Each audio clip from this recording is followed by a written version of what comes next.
आतंकी मसूद अजहर के भाई ने जहर उगला है फिर से।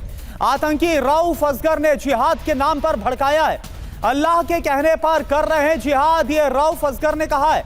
आतंकियों की भर्ती कर रहा है रऊफ असगर और उसने एक बार फिर से जहर उगला है। महिलाओं के ब्रेन वॉश में अजहर की बहन भी शामिल है। तो हो क्या रहा है?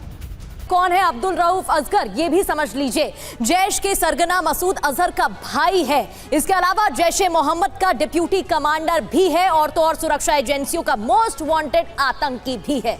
कंधार हाईजैक का यह मुख्य साजिश करता है और इसके बारे में जानकारी, पुलवामा हमले की साजिश में भी रऊफ असगर शामिल था। पठानकोट एयरबेस अटैक में भी इसका हाथ था, जो इनपुट्स मिले थे। 2001 संसद का हमला हो, जम्मू कश्मीर विधानसभा हमला हो, इसमें भी ये शामिल था।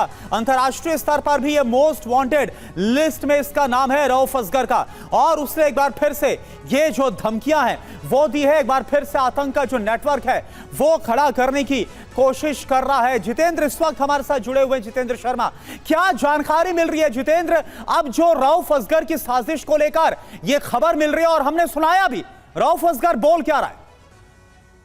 जी बिल्कुल, देखिए जैश ए मोहम्मद लगातार कोशिश कर रहा है कि ऑपरेशन सिंदूर के बाद जिस तरीके से उसकी जमीन पूरे तरीके से खिसक चुकी है उसको दोबारा से रिवाइव कर सके। और यही वजह है कि जैश ए मोहम्मद हो, लश्कर ए तैयबा हो, इस वक्त तमाम आतंकी संगठन पाकिस्तान के अलग अलग इलाकों में, खासतौर पर वो इलाके जो कि इनके प्रभाव में है, उन तमाम इलाकों के अंदर नया रिक्रूटमेंट कर रहे हैं। और ये रिक्रूटमेंट करने का जो तरीका है वो इसी तरीके के जिहादी भाषण देकर जनता के बीच में जलसों के दौरान वहां पर दिए जाते हैं और उस दौरान उन तमाम जिहादियों का रिक्रूटमेंट किया जाता है। और रऊफ असगर लगातार पिछले कुछ दिनों से एक्टिव है, चाहे रावलपिंडी में हो, इसके अलावा भावलपुर में हो, लाहौर में हो, तमाम जगह देखा जा रहा है कि इसकी रैलियां हो रही हैं, इसके जलसे हो रहे हैं। और उन तमाम लोकेशन पर इसी तरीके से रऊफ असगर, इसके अलावा महमूद अजहर की जो बहन है सैदा, वो, इसके अलावा उसका दामाद, ये तमाम जो पूरा परिवार है मसूद अजहर का, वो इस वक्त रिक्रूटमेंट के अंदर लगा हुआ है। महिला विंग तैयार कर रहे हैं ताकि हिंदुस्तान के अंदर महिला विंग के जरिए जिहादी